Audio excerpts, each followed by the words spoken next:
Habt ihr euch schon mal überlegt, selbst auch Berufsbetreuer zu werden? In diesem Video gebe ich euch 3 Gründe, warum ich gerne Berufsbetreuer bin.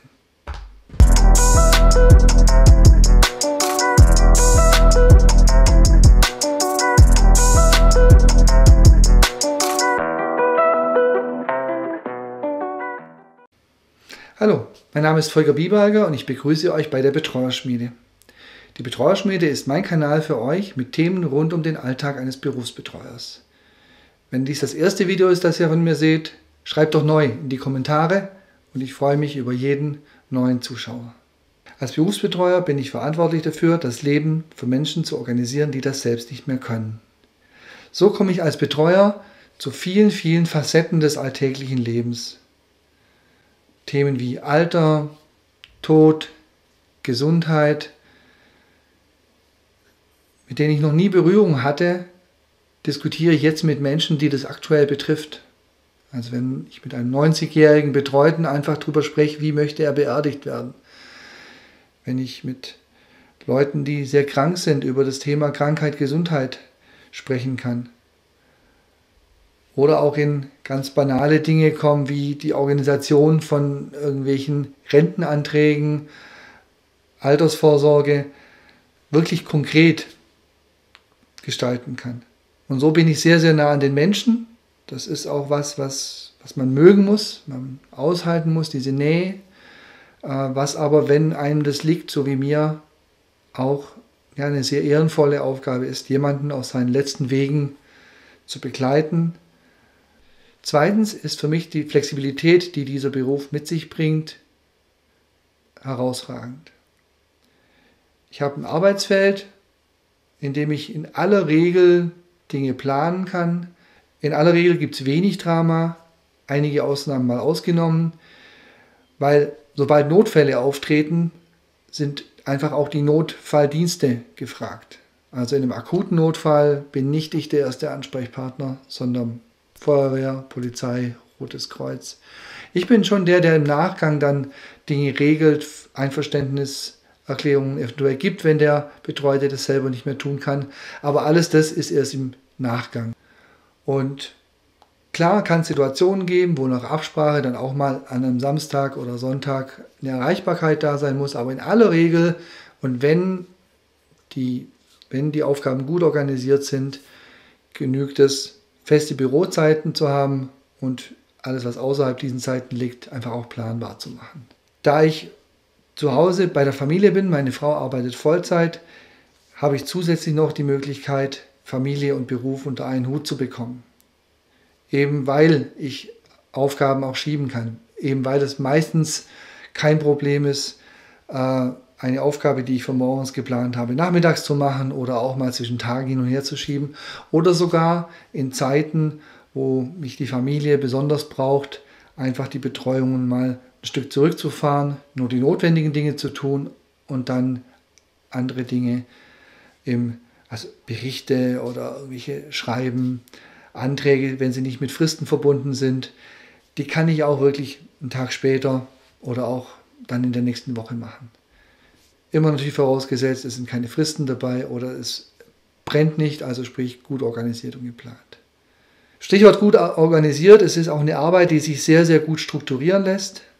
Das heißt, wenn die Abläufe gut getaktet sind, ist ein sehr strukturiertes, also wenig spontan, wenig aufregendes Vorgehen möglich in weiten Teilen, sodass eben auch konzentriertes Arbeiten möglich ist und auch eine Effizienz in Strukturen und festen Abläufen liegt, wenn man die dann auch implementiert hat. Ich selber bin sehr stark digital unterwegs, meine, dass ich die Digitalisierung und das digitale Büro sehr, sehr weit getrieben habe. Und das bedeutet aber, dass die Abläufe strukturiert laufen müssen. Ansonsten gehen diese digitalen Prozesse, kommen an ihre Grenzen. Und das ist bei den Betreuungsprozessen, die sehr strukturiert sind und oft auch sehr schriftlich sind, sehr, sehr viel einfacher möglich als in anderen Bereichen. Der dritte Grund ist, es ist eine Selbstständigkeit. Ich würde sie aber als eine Selbstständigkeit Deluxe bezeichnen. Selbstständigkeit Deluxe bedeutet, dass ich in dieser Selbstständigkeit viele Themen nicht habe, die ich in anderen Selbstständigkeiten habe. Es ist tatsächlich so, dass Themen wie Akquise, Zahlungsprobleme von Kunden, überhaupt Zahlungsmoral, das sind alles Themen, die gibt es bei Betreuten nicht. Ich habe keine Akquise.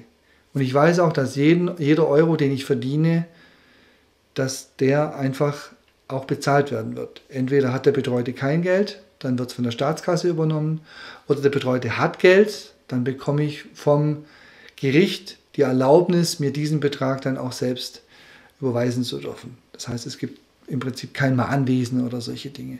Und das ist wirklich, wirklich wichtig, weil das ist was Selbstständigkeiten einfach uneffizient machen.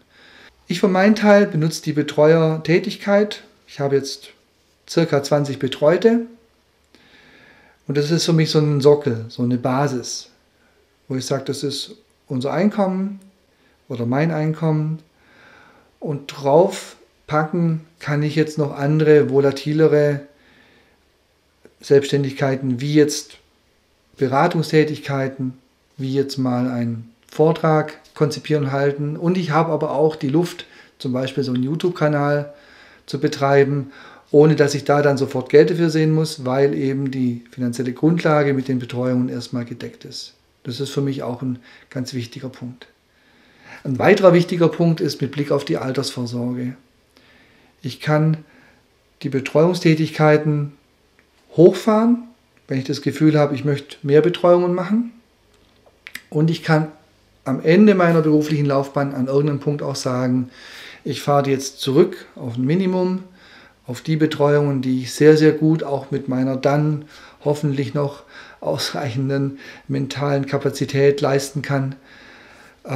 Die können stehen bleiben, die können so eine Art Renteneinkommen sein, bis zu dem Zeitpunkt, wo ich es tatsächlich nicht mehr machen kann. Aber es ist skalierbar, nennt man das. Und durch die pauschalierte Betreuungsvergütung ist es auch möglich, tatsächlich zu prognostizieren, wie wird die Einkommenssituation in Zukunft sein. Wenn ich mehr machen kann und möchte, kann ich die hochfahren. Wenn ich merke, es reicht mir eigentlich, ich möchte lieber andere Dinge tun, kann ich die dann stagnieren lassen oder halt zurückfahren. Das ist ein bisschen schwieriger, aber manchmal wechseln auch Betreuungen und dann besetze ich die einfach nicht nach. Das ist meine Sicht der Berufsbetreuung. Ihr habt vielleicht andere Punkte. Könntet ihr euch vorstellen, sowas zu tun? Würde mich wirklich interessieren. Schreibt mir das doch in die Kommentare. Und wenn ihr dieses Video generell interessant fandet, wäre es schön, wenn ihr das liken würdet. Ansonsten freue ich mich auf eure Anmerkungen auf das Video und bis zum nächsten Mal. Ciao.